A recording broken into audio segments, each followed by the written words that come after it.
that the catchiest tune ever? Oh, yeah. Hey there, everybody. Greetings and salutations, and welcome to yet another Stellar Ball Publishing webinar. I am Chris Beatties, editor of Grower Talks and Green Profit magazines and the e-newsletter Acres Online, and I'm going to be your host for the next hour or so as we tackle today's topic. Well, you see it right there on your screen, I hope.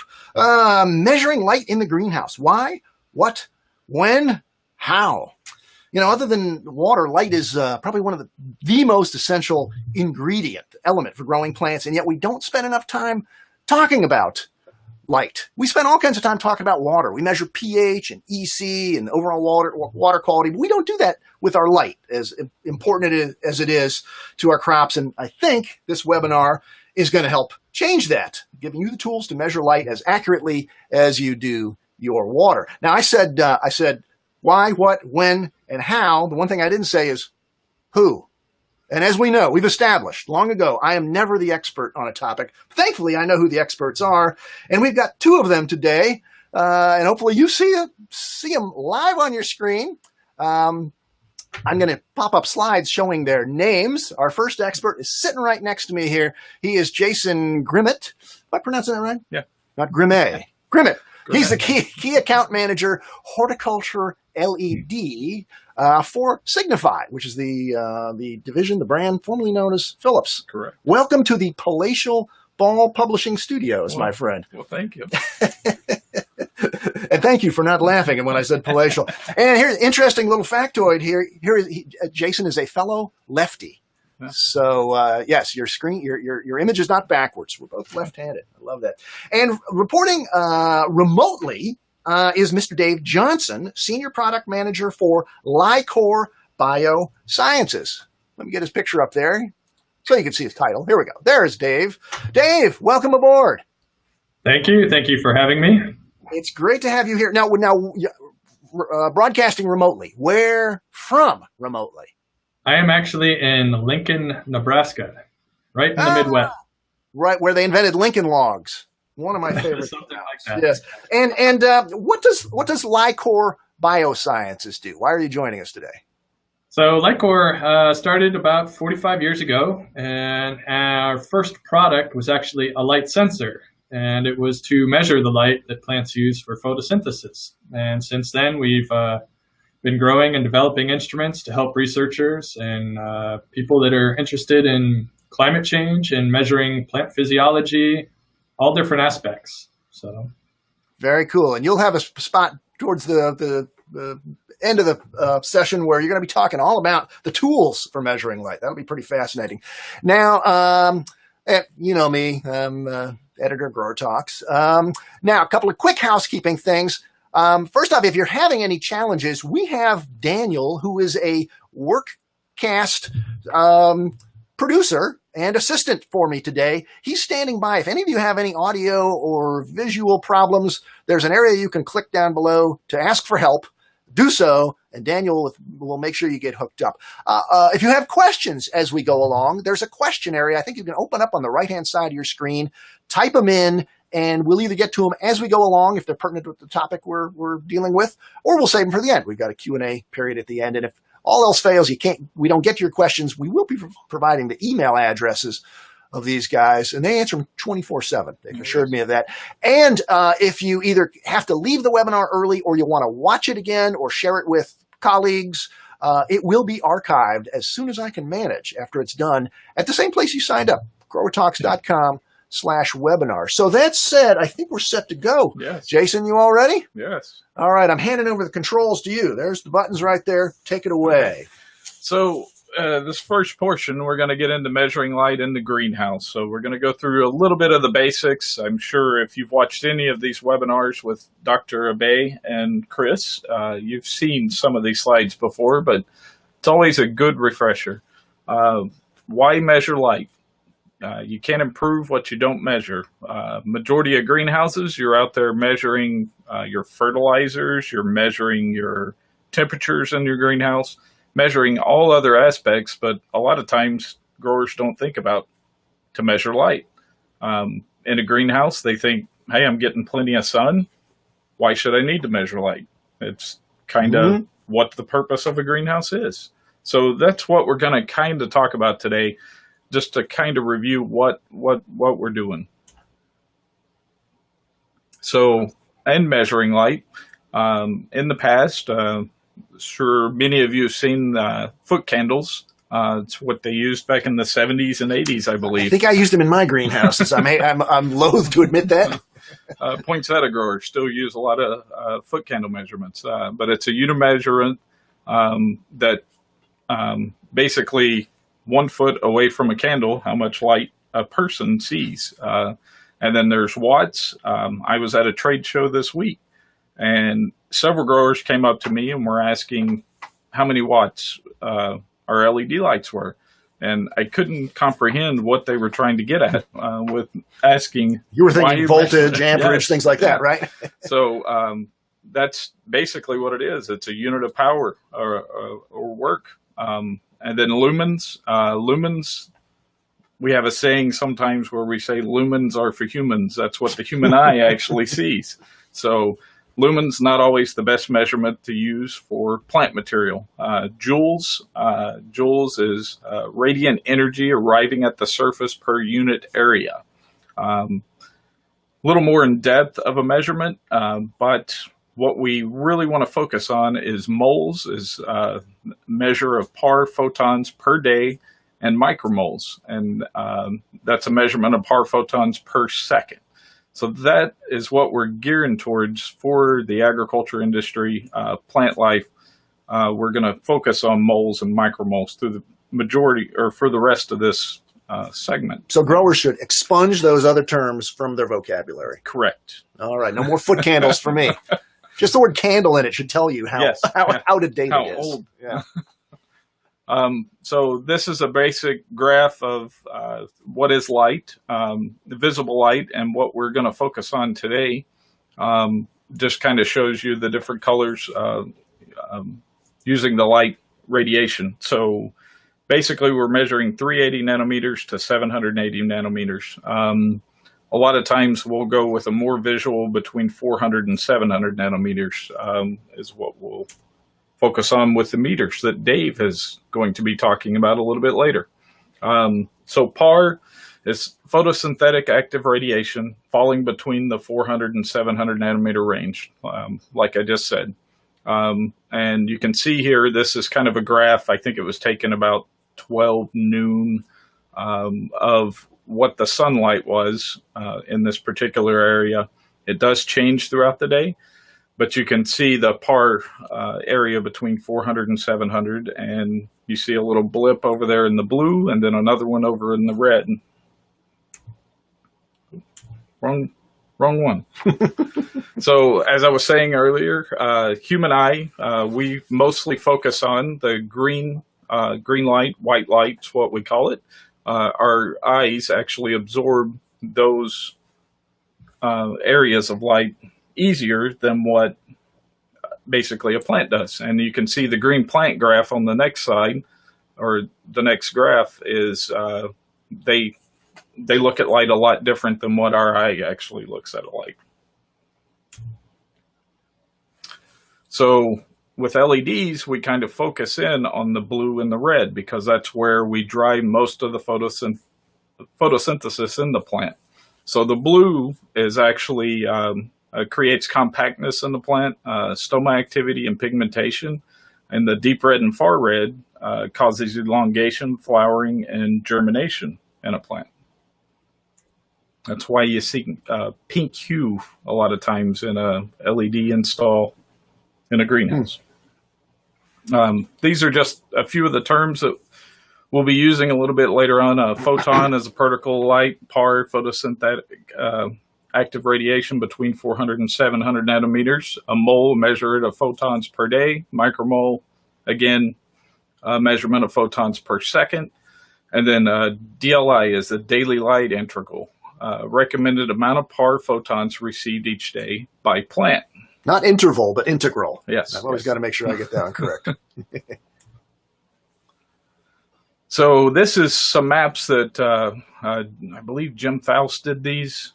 It's labeled up there. Anyways, they kind of show what different months through the United States how much light levels are in certain areas and how those light levels can affect your plant material. Of course, in the wintertime, we don't get as much day length and light. The sun's much lower in the horizon and will cause quite a few issues with the amount of light we're actually getting to the crop canopy height. So this graph just kind of explains what I was just saying. In summertime, of course, we get plenty of light in the greenhouse. What this graph showing 20 to 40 micromoles. Indoor, after it passes through your structure, whatever that may be, you're going to lose quite a bit. Most of the time I see you lose up to 50% of the light coming through at crop canopy height, whether you're growing on benches or on the floor. In the wintertime, of course, that's drastically different. Your sun's lower in the sky. You're only getting so many hours of light per day, and which accumulates 6 to 10 moles per day. And after it passes through your structure, you're losing about half, so you're at 2 to 4 moles. Now that's an old dirty greenhouse you're talking about, right? Actually, no. Because you're going from 20 to 24. You're cutting it in half, basically, if not even a little bit more. And that's a clean, well-maintained greenhouse? Well, some of the cleaner ones, the highest measurement I've ever actually measured in a greenhouse was 60% transmission rate. And that was a brand new glass greenhouse structure. Wow, that's impressive. That's scary, actually, is what it is. So the daily light integral, we used this information from Dr. Roberto Lopez. He did this when he was at Purdue University. Kind of gives us what the optimum light level is per plant. There's a list of 4 or 5 pages of these that they have acquired over the years, and it will tell you how many moles of light per day a plant needs to thrive, to grow at its best rate. And that's all what we're trying to do here with the lighting recommendations that Philips gives or Signify gives. We're trying to make those plants grow like they do in May. So a customer can produce some really top-notch product in May timeframe, as long as temperatures aren't too high. And why shouldn't he be able to do the same thing in January? And you can see in that chart, every one of them is at, without looking at specific varieties, 14 or above. Yes. And greenhouses aren't getting No. Not in the wintertime. Nowhere near that. Yeah. All right, we've actually got a video that we're going to play for you right now. Set us up. What are we going to be looking at, Jason? So this video is at Van Bell Nursery. This is Pablo, the grower there. And what we did at Van Bell, they're learning the value of growing hydrangeas under the optimum DLI. So based on that DLI chart I just showed, we recommended a light level where they could produce their hydrangeas and actually reduce their their crop timing by, I think it was 4 weeks, and reduce 2 growth regulator applications that they were used to putting on those plants. And everything bloomed right about the same time, and they were able to row run when they shipped these products out. But we have a little video here that'll kind of describe the benefits that he saw. We're gonna mute and hide ourselves so we don't distract from the video. So let's do that right now, and we'll run it.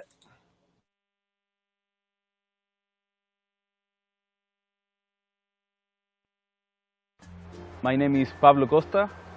I'm the operational manager for Retail Ready Color Division of Van Bell Nursery. Established in 1973, Van Bell Nursery currently grows more than 400 varieties of plants on 100 acres in the Fraser Valley region of British Columbia.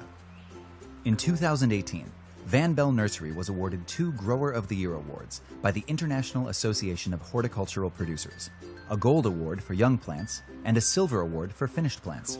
We are working in budded hydrangeas, especially for indoor and some varieties for outdoors. We are located here in Abbotsford, British Columbia, Canada. The light intensity is very low here in this area, so we need supplemental light for reach the early spring window. We explore different options about the supplemental light, but the idea of using the LED from Philips is you can save a lot of money in your bill, and you can have cooler crops here too. So the other lights produce heat that some crop doesn't need it, so you can play more and you have more versatility with different crops. Well, we work together with Philips and with a plant specialist. We look the plants that we're gonna grow here, the light intensity and the quality of the light that we have in the period that is critical for our crops, and we design together the best option for the crop that we're gonna grow. We usually produce the same plant getting flowering and getting the color. So roughly it's 14 to 16 weeks. With the LED lights, we shorter that period to 12, 13. So we are winning 2 or 3 weeks. We have some varieties that have a red color, so the intensity of the color red, especially with this spectrum of the Philips LED, is more strong. It's nicer, it's more strong color. By collaborating with the team at Philips and making the switch to grow their hydrangea crops under LED top lighting, Van Bell Nursery has benefited in numerous ways. Faster flowering, which means crops move more rapidly through the greenhouse, allowing for better use of greenhouse space. Money savings through reduced use of PGRs and lower energy costs. And predictability and consistency on finishing times. So I'm very happy with the LED Philips lights that we have here and tested different crops. So it's a game change for our company. Estamos muy felices de tener Philips como partner. Estamos creciendo estas plantas con Supplemental Light y realmente la calidad de las plantas estamos muy orgullosos y felices de tenerlas, gracias a las luces.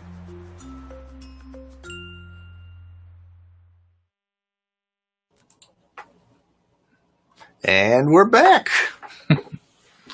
Van Bell is an amazing place. Yes, it's a definitely great greenhouse, great growers. I was actually the one who got to hand them that International Grow of the Year award, two of them, in Germany this past January. Well deserved. Light transmission. Yes. Next topic. So we'll go through a little bit of the light transmission. Some of the factors that we kind of look at, some of the factors that will affect it, type of greenhouse, the glazing material, the cleanliness of the poly, dirt, age of the glazing, cleaning of the greenhouse, greenhouse structure, the metal in the greenhouse, the hanging baskets above, the heat pipes above, you name it. Everything is going to block light basically at that crop canopy height. If you guys email me, my email address will be at the end of the presentation. Was a little snippet of different glazings that we were able to find and how much transparency they do have in the structure. So just a kind of neat little reference to look at. And then if you take one of the LiCor meters into the structure and actually do the readings compared to what these say, you're going to get a much different reading than what this is saying on here. I believe they do these transmission rates where it's a flat light shining directly down on it. Of course, every greenhouse structure has a peak in it, so you're not going to get near the clarity of what a lot of these numbers are telling you in there. Goes back to this slide. As you can see, the light levels, summer and winter, going to affect how much light transmission is actually coming through. And then we'll go into the instrumentation. Dave, before we dive into that, there were a couple of questions I want to take at the end because they're a little bit off topic. But Mariah wants to know, how would light increase the coloration in hydrangeas, as the fellow at the grower at Van Bell was talking about?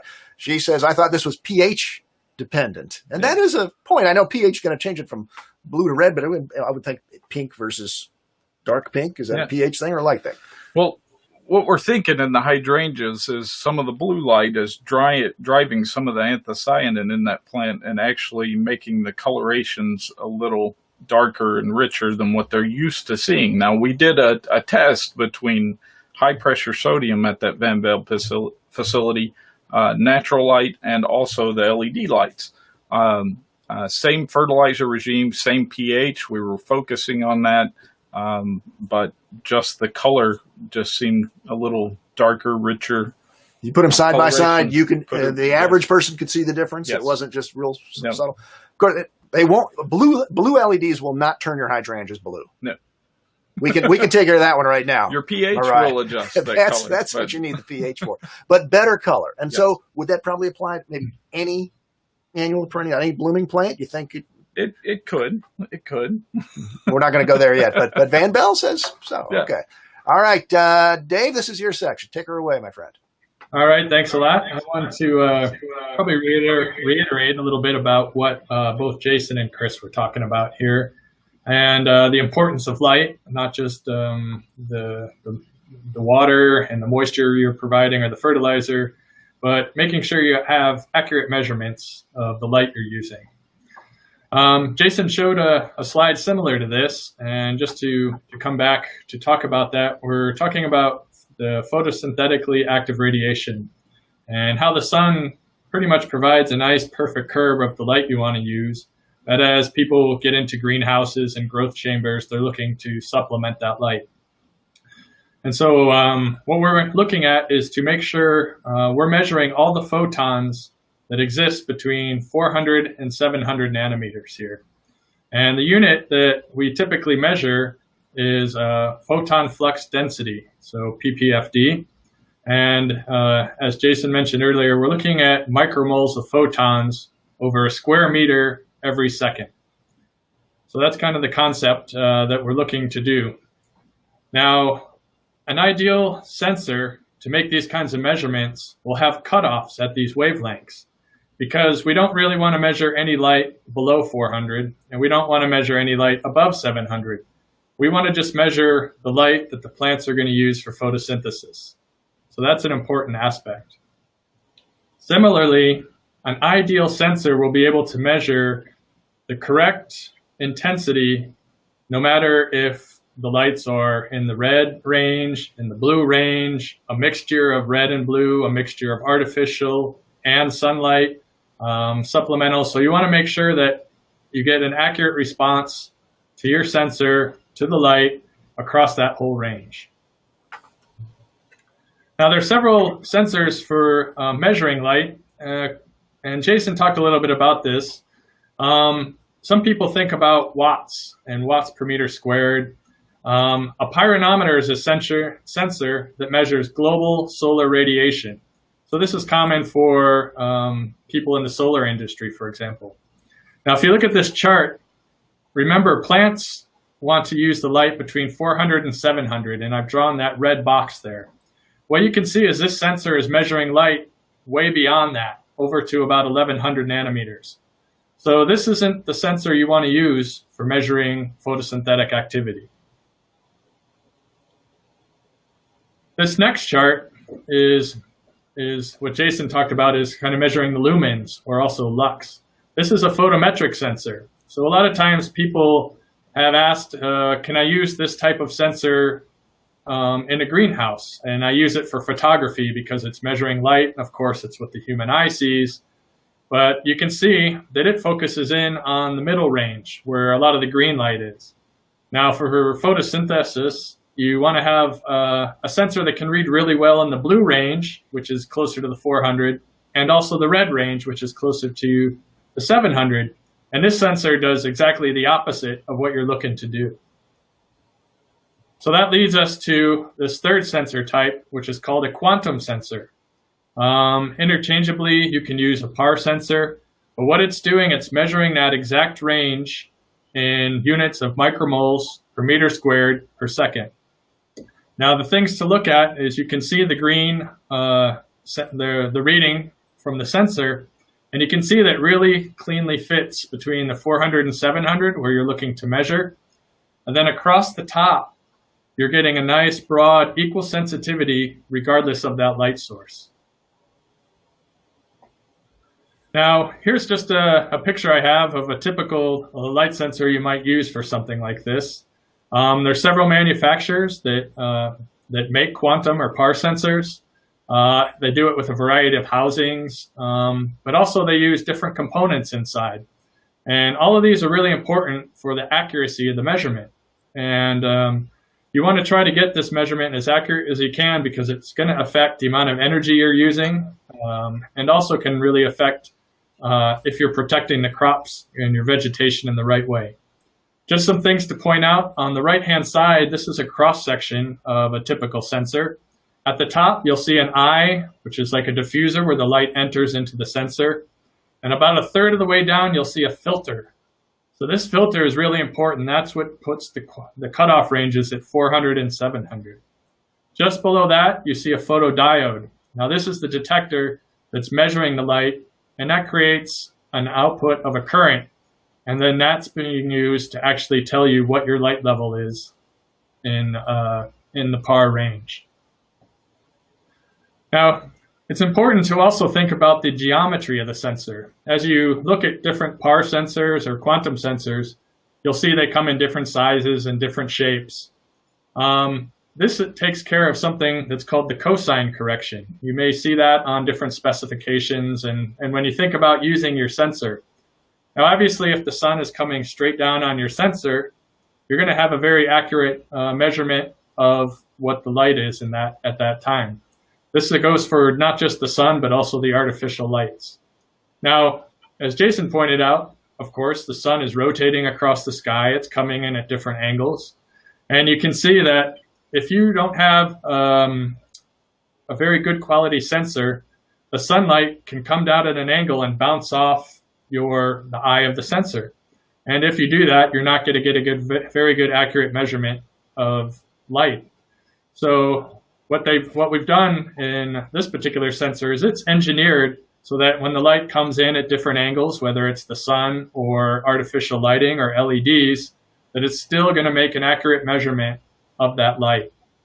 And in that final picture on the bottom right corner, you want to make sure that when the light is at a perpendicular angle, whether it's the sun or LEDs, that you don't have any reading. So all of this is important, especially when you're trying to get the light incidence on leaves and the angles of the sun and angles of the lights.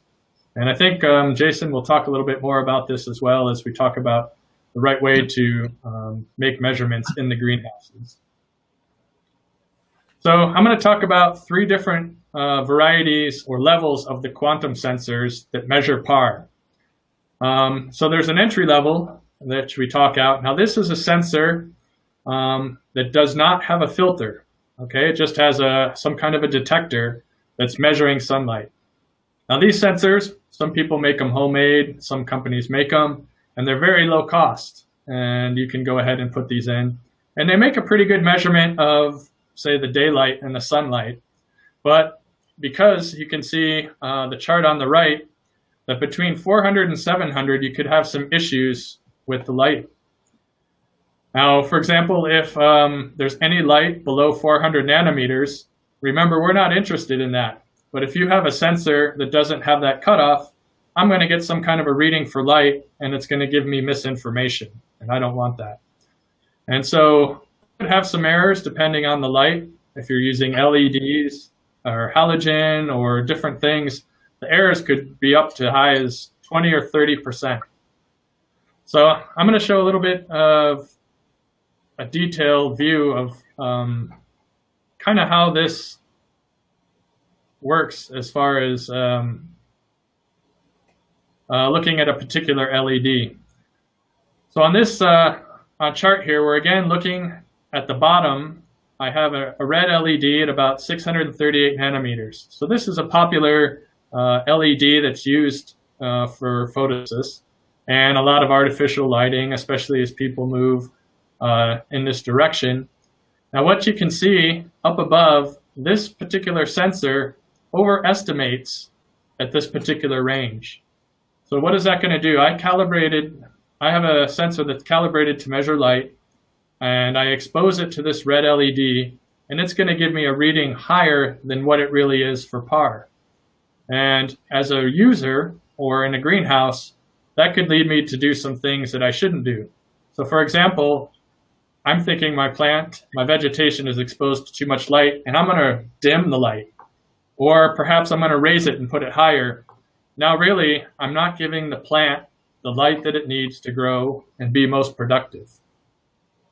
Now, if we look and shift over just about 40 nanometers, we have another LED that's at 660. Again, this is a very, very common LED and range for photosynthesis and growth and production. Now, if I look up at this particular sensor, this one doesn't give very good readings once you get up above, say, around 650. And so while I might have an LED shining nice and bright right at 660, my sensor is telling me I'm not getting any light. Now, as a user, I might say, I better turn up the light, and I can increase the intensity, or I can bring the lights down closer to my vegetation.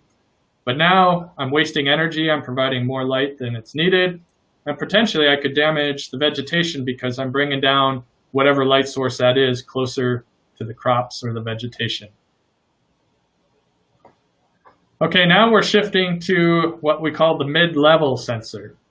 Now this one actually uses one of those filters to make the sharp cutoffs. And if you look at this chart on the right, you can see that I don't go above or below 400 or 700 very much. And also across the top, I'm not going to have sensitivity to a particular wavelength. If I have sun, if I have red LEDs, blue LEDs, or any kind of mixture, I'm going to get a very accurate measurement of PAR. Now, those are some of the pros with this kind of a sensor. There are some cons. Not all sensors are built the same. As I talked about, there's different filters sensors can use. There's different kinds of diodes, different geometries. All of that can affect how well this curve fits. These sensors are also only measuring light intensity. So it's telling me what my light level is across this 400 to 700. It's not telling me how much is coming from the blue LEDs, how much are coming from the red LEDs. It's just taking all of those measurements and giving me a light intensity.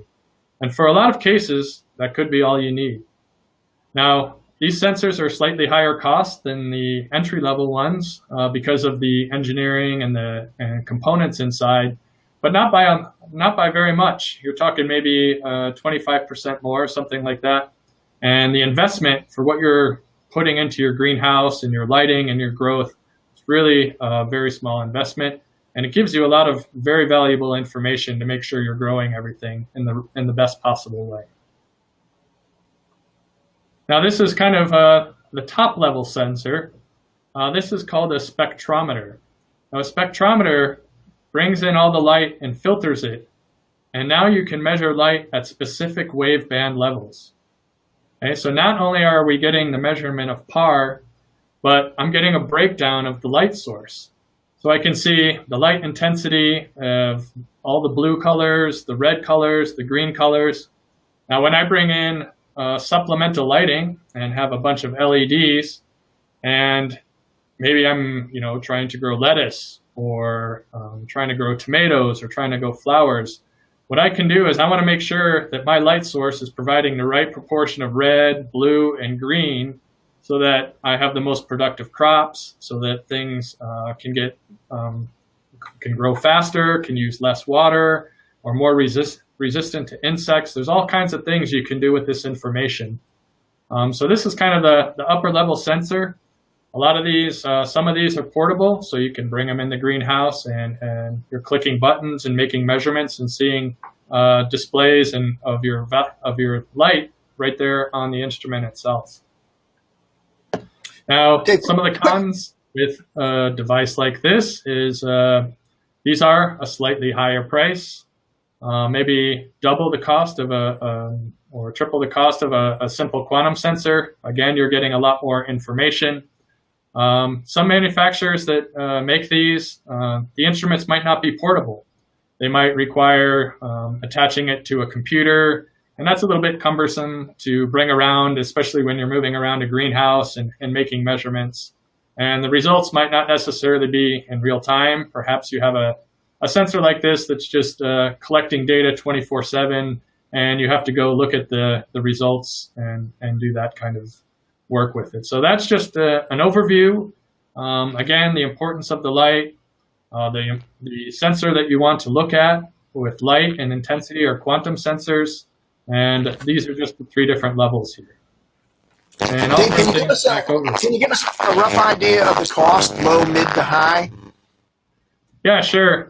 So a low entry sensor can be anywhere. I mean, if you're talking homemade, you can go online and buy components and try to do this. But you might say somewhere in the neighborhood of $200 to $300 for entry level. As you move to mid level, you're talking maybe $400 to $500. And then you will have this spectrometer, which is in the neighborhood of, say, between 2,000 and 3,000 for one like you can see on the screen here. Otherwise, these spectrometers can range up in price and can get as high as 20, 30,000, depending on the models and the resolution you want. But you can definitely find ones like the one you can see here for about 2,700. Do you think the mid-level would be adequate for an average smaller grower? Or should they make the investment in a spectrometer? I'm sorry, could you ask the question one more time, Chris? Yeah, do you think is the mid-level PAR sensor adequate for your typical smaller grower? Yeah, I think for sure mid-level, you a lot of the lighting and the way they're working in the smalling, especially startup greenhouses, is I just want to supplement my my sunlight when the sun is not there, and I just need to know how intense the lights are, and am I providing the right number of moles per day, as Jason talked about, the DLI. And if you're able to just have sources that turn on and off, that's the perfect kind of sensor you would want. And again, you want to make sure that you have the right sensor. So you don't want to waste energy. Obviously, you don't want to have the lights on when you don't have to. And you want to make sure that the right distance from the vegetation. And at least make sure it's one with a filter in it to capture the PAR light, right? That's right. That's right. All right, good. Let's keep on then. So now we're going to go into how to measure light, and I was going to bring up 1.2 that Dave was discussing there towards the end, the quantum sensor. What most Priva systems, Argus, Wadsworth, they're using a quantum sensor on the outdoor of your greenhouse. If you opt for that option. A lot of growers that I talk to are now bringing a PAR sensor into the structure under their lights so they know exactly how many moles per day they're getting at crop canopy height. And I think I saw a question down there. Yeah, Renee wants to know about placing sensors in the greenhouse when you're using supplemental lights. You're going to get into that right now, right? Yes. Good question, Renee. What we usually recommend to a customer, if they are going to put a PAR sensor inside their greenhouse, we recommend you try to get it as close as possible to the canopy height.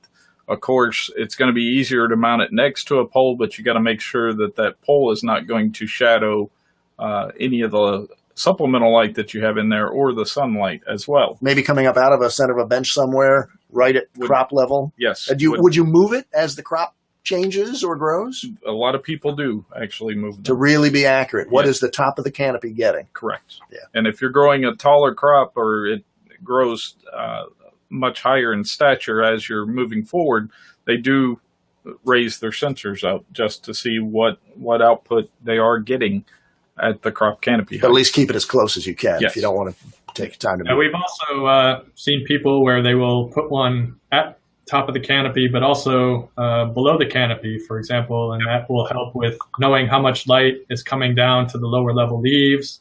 Correct. And also that could help with the spacing of plants and planning out greenhouse. So now we're going to get in how to correctly measure light with one of these handheld sensors in the greenhouse. You're going to have a lot of interference with different things. As you can see, this little guy I have in this slide is wearing a white shirt, and you're actually, this slide's kind of showing that I'm holding the sensor down at waist level and I'm blocking some of the supplemental light that's coming in. You want to make sure that you have the sensor up high enough. My slide didn't transfer there for some reason. Oh, there we go. So a lot of times these things come, I think the LiCor meter comes with a 5-meter cord or 3-meter cord. So it gives you an option to set that sensor out on the table, step back to make sure you're getting a good, accurate reading of the light levels that you're supplementing or from the sunlight at the current time. So crouch down, kind of move away from the sensor, get as far away from it as you possibly can, and that's going to give you the most accurate reading. Avoid reflective objects. A lot of times when we're doing a supplemental lighting reading, I go ahead and take these readings off a polycarbonate wall that might be in the greenhouse, or a heater that might be blocking it, or a fan. But reflecting off the polycarbonate, you can actually get some increases. And the design program that I use when I'm doing a lighting design will actually take into account what type wall is there and make that adjustment for me and help me make adjustments to where I'm actually going to locate those lights in a structure. So the closing, like I was saying earlier, the gentleman here, I know it's a horrible stick figure, but it's better than a stick figure anyways. White shirt, white clothes, light colored pants, things of that nature are not good to wear when you're out doing these light readings. You can actually get quite a bit of reflection off your clothing. So it's recommended that you wear. I was the model for that, by the way. I'm wearing that guy's exact outfit now. So not this outfit. So this is the one you want to wear. Yes. So darker colored clothing. I made a joke in the last time I gave this presentation. My head, I wear a hat just so the reflection doesn't come off my head. Things of that nature.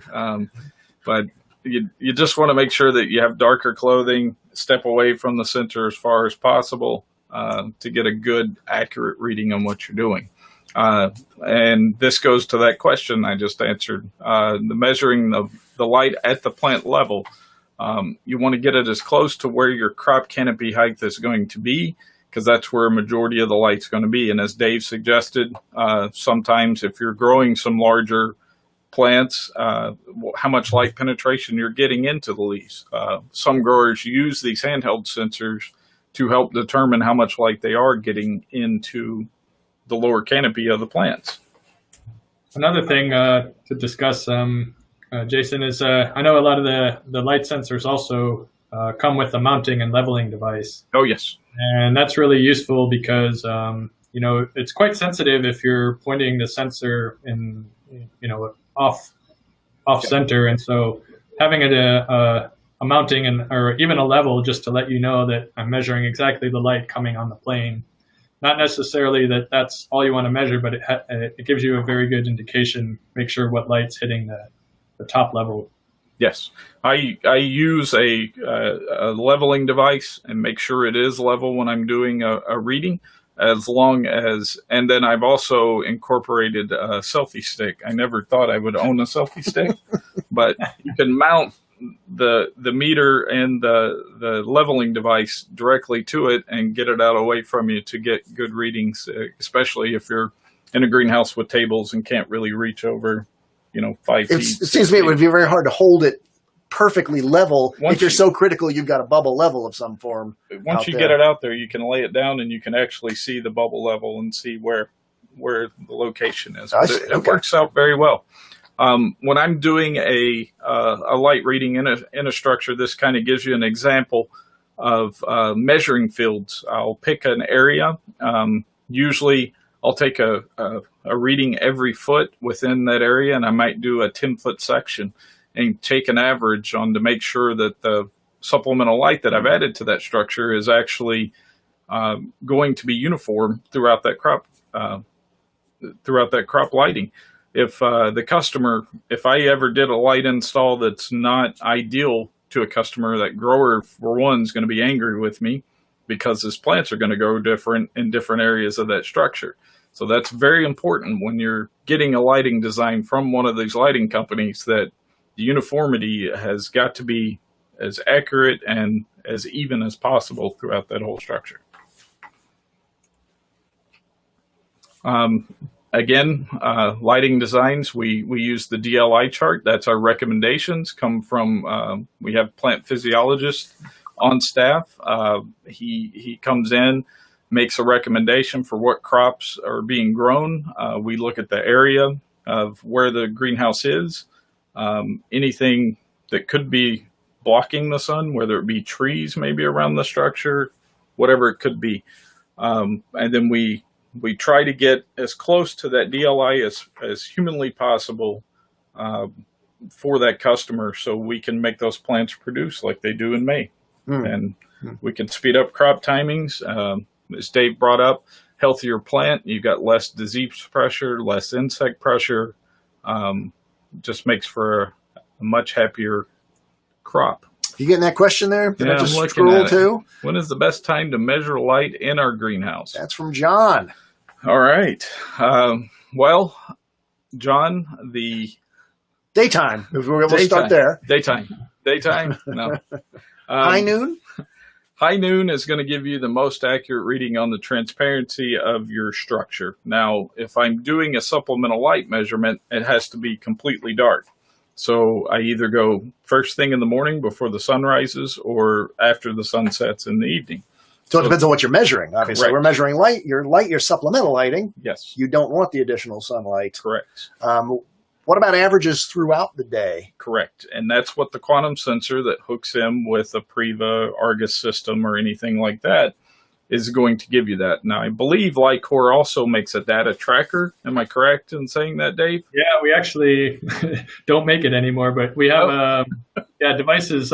We have some other kind of data logging devices for doing that.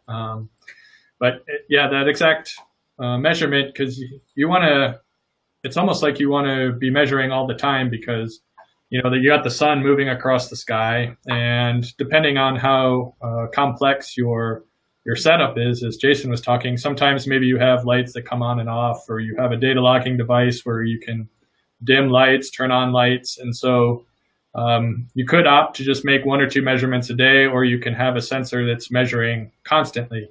And you could have a feedback system which helps you control your lighting and things like that. So, and you can also get this daily light integral. Of course, while you're measuring during the day, you can't really get the integration over the whole day because it hasn't happened yet. And so it's something you kind of have to kind of work with and go day by day. And sometimes you have a lot of clouds, I imagine, and that reading will be totally different than a bright and sunny day.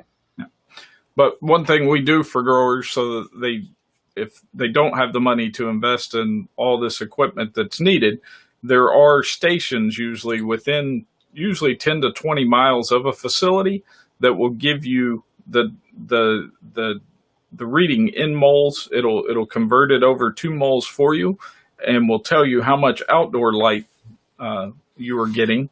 And then you can take into effect the transmission rate that you get from a handheld meter. So you take a handheld meter into a structure, take a reading, take it outside the structure, take a reading. Sometimes I do it simultaneously if I have 2 meters with me. That way I get the most accurate reading at the correct time. And this will tell me my transmission rate through my structure, and that'll give me a percentage of light that I'm actually getting into that structure. And that helps determine how much supplemental light we actually need for that area. And also, depending on the light source itself, you have different aging conditions, right? Where some light sources and filaments, for example, will start to dim quicker, while LEDs have a lot longer. So it's also a good way to track to make sure your light's staying consistent over time. Correct. Interesting. And Renee is saying that they use a calibrated LiCor handheld PAR sensor to check the PAR sensors in their greenhouses. Definitely. So double checking everything that's going on. Yeah. That's pretty interesting. And it's also, I wanted to point out, and Dave will probably back me up on this, that those PAR sensors from LiCor, well, any PAR sensor, have them calibrated once a year, once every 2 years. How often, Dave, should they? Yeah, we usually recommend once every 2 years, actually. We try to have maintained specifications on our sensors, for example, of keeping within 2% of the calibrated reading when it's here at the factory. So when we calibrate lights, we actually use a lamp that's traceable back to NIST. And so that makes sure that all the lamps or all the sensors that go out of here have an individual calibration that's traceable. And every 2 years we recommend to send them back in. And probably the thing that people want to make sure as far as maintenance wise is to keep that top eye clean. You can imagine in a greenhouse, you could have irrigation if you have sprinkles or mist. Sometimes that'll collect on the eye of the sensor, so it's important to keep those clean. The person that just commented is kind of a perfect thing to do is I can go out with a sensor I keep in my drawer and compare it to all my other sensors. And if I'm getting the exact same measurement, then I don't necessarily even have to send it in for a calibration. Right.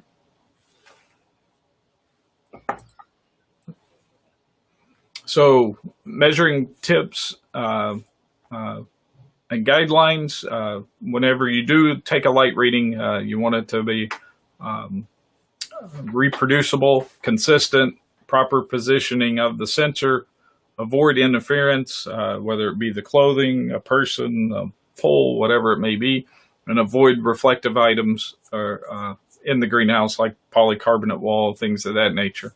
And then you can get your validation that, hey, this sensor is working, or I do have enough supplemental light, or hey, I need to clean the top of my greenhouse out.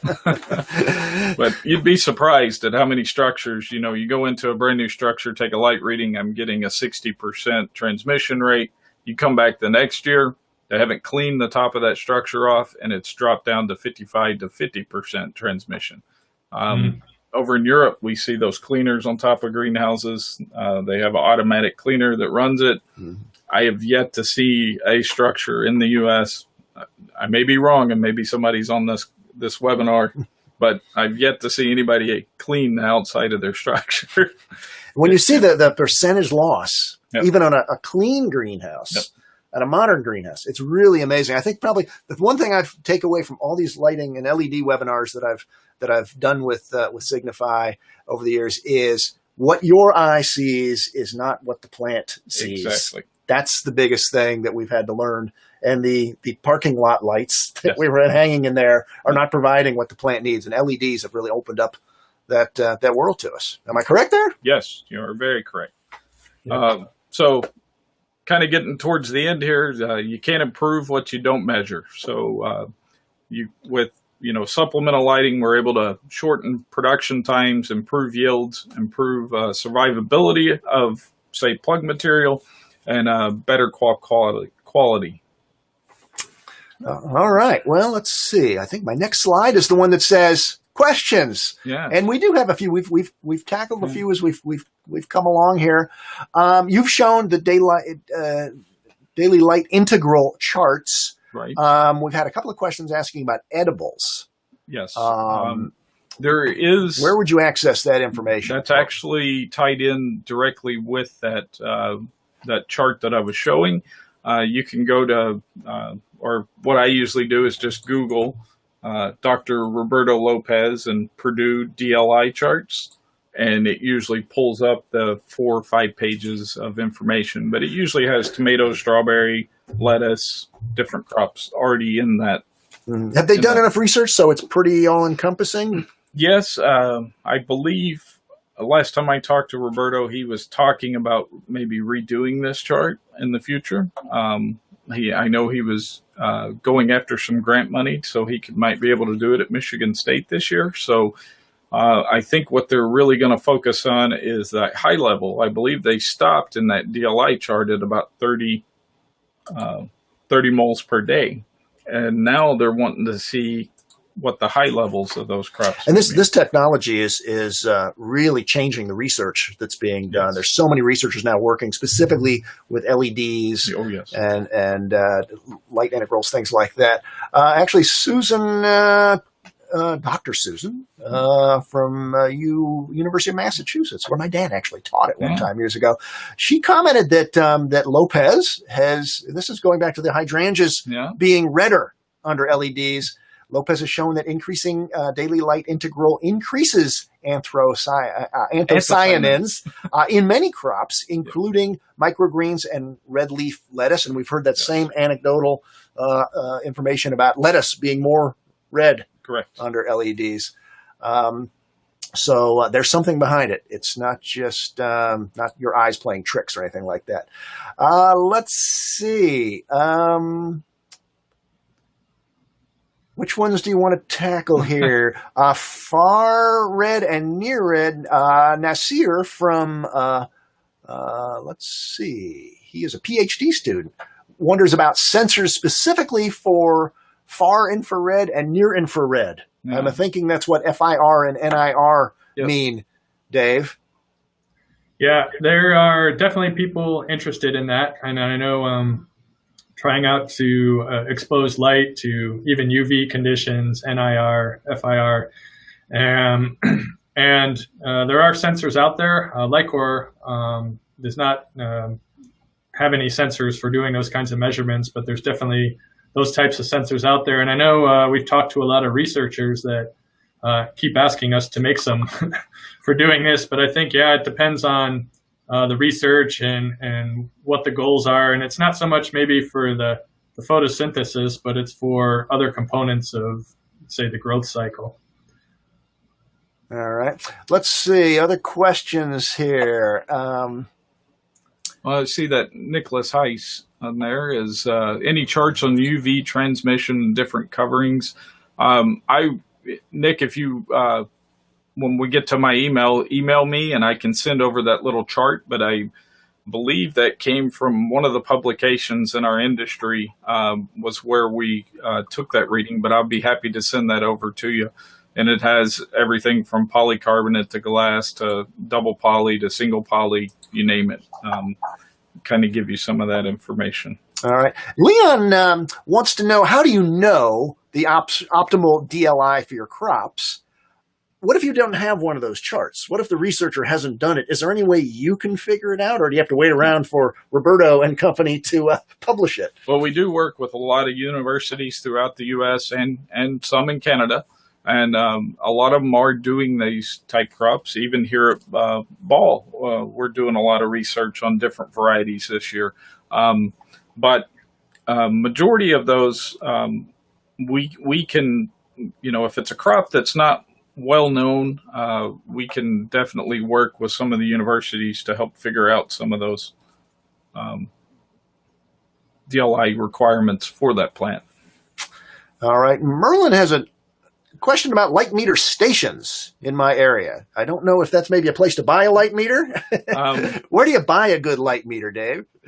No, he's talking about. Is there something? He's talking. I think he's talking about the weather stations. Weather stations. Oh. So the.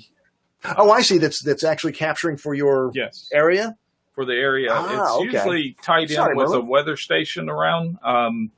I think blueskies.com is a website that you can go to, and it will actually give you the readings. Dave may have some more. I think with the PAR, it's a little bit more difficult. There's not as much coverage. There's definitely some websites you can check. I think it goes back to being careful. Some of the, weather stations, mostly those use actually the pyranometers, which is kind of doing that global radiation. And you can do some rough approximations. We have a couple, white papers on our website where you can figure out how to translate those values, which are really, most weather stations have that, into units of PAR. Now, it's not exactly a one-to-one comparison. I mean, it's about half, but it really depends on the angle of the sun in the sky and the red and the blue and things like that. But that gives you a rough estimate for that. So I think it's just make sure you're looking at the right units when you go to collect that information. Right. And a lot of these sites, if you reach directly out to me, I can actually pull a data field for you for that area and help make those requirements for your supplemental lighting that you might need. All right, we've got somebody asking about raspberry and blackberry plugs, but I don't suspect either of you guys. Yes, actually. Oh my gosh, that's what I get for assuming. So, worked with a customer with doing tissue culture in these, and then finishing up into the plug stage, and we're able to develop roots about 7 to 14 days, a little quicker for their plant material. Now, a majority of this was going out into field production after the plug stage, but we were adding supplemental light to the plug stage, and we're able to increase their production times in that structure. Grower also said that they had a little bit of less disease pressure, but anytime you have a healthier plant, I think that's what's attributing to less disease pressure. There you go, Alejandro. What's that, Dave? I said I've been hearing the same thing as with strawberries as well, using the supplemental lighting and getting the benefits from the LEDs. Right. Okay, we're going to take one more here. Carlos wants to know your take or view on full spectrum LED fixtures with white LEDs that kind of helps. Well, he's saying mimics the sun, but he's also saying to see the true full color of your plants, be able to detect pests and diseases better, like human eye and what the plant wants. So in a greenhouse, for supplemental light, red and blue light is going to be the most efficient in running. We're up to our new light we just released at Cultivate, putting out 800 micromoles and we're at 3.0 joules per mole coming out. So the efficiencies are going to be much higher in a blue and red. And for supplemental light, you're getting a lot of that white light through the sun that's coming in. Where we focus LED is on the photosynthesis of the plant, which is in that 440 range and 660 range. And that's what's going to drive a majority of the growth in those plants. So that's why a lot of the Philips LEDs. Now, we do have some white LEDs in some of our fixtures for the human part. Mm-hmm. And if you're doing a sole source yes. lighting, say for propagation, often it's only the LEDs and only blue and red. And I think that's where often the human visual aspect is lost. Correct. Our eyes do not absorb those wavelengths of light very well, so the plants look black. It is hard to see disease and things of that nature. But in a greenhouse setting, like I said, the sun, a lot of times if the LEDs are running and you have to look up to see that they're actually on. I don't know if you've been out here in this greenhouse.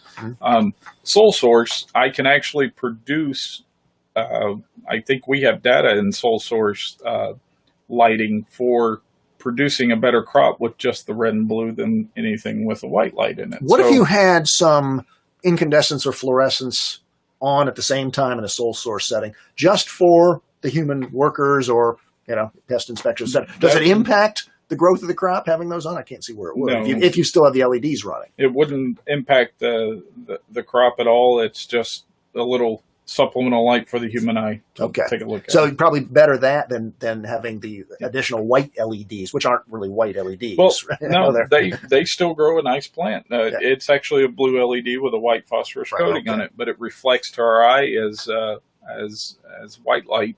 The plant's still absorbing mostly the 440 wavelength. So so you could add some supplemental human light. And that won't be a problem. All right. Well, if you've got more questions, and I think you may, please feel free to email either Jason or Dave. Here are the email addresses. Pretty simple. It's basically first and last name with a period at signify.com or at LiCor.com. And you can also access Philips, which is sort of the big parent company of Signify, at philips.com/Hordy, and they've even got some social media stuff going on, including a YouTube page where you could watch that video and probably some others. Several others. There you go. So, Philips, the Philips brand and Signify are going to be at some upcoming shows. Plug and Cutting Conference, Charlotte, next week. Maybe. We're holding our breath for our friends down there on the Carolinas, everywhere along the coast. So we're hoping that show comes off. We're actually going to have some staff down there. It's going to be a great event, some great greenhouse tours. So we'll see about that. But also Canadian Greenhouse Conference in October, and the Produce Marketing Association Fresh Summit down in lovely Orlando, October 18th to 20th. So you can talk to the folks at the trade show booths, get some details going on there. Thanks to our sponsor, Signify, who, as I always like to say, put the free in free webinar.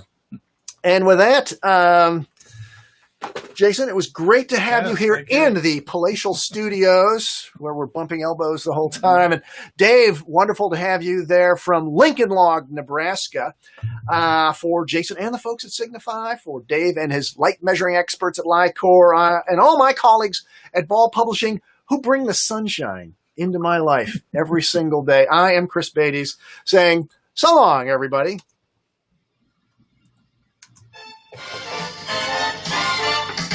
Don't you love that thing? Yeah, great.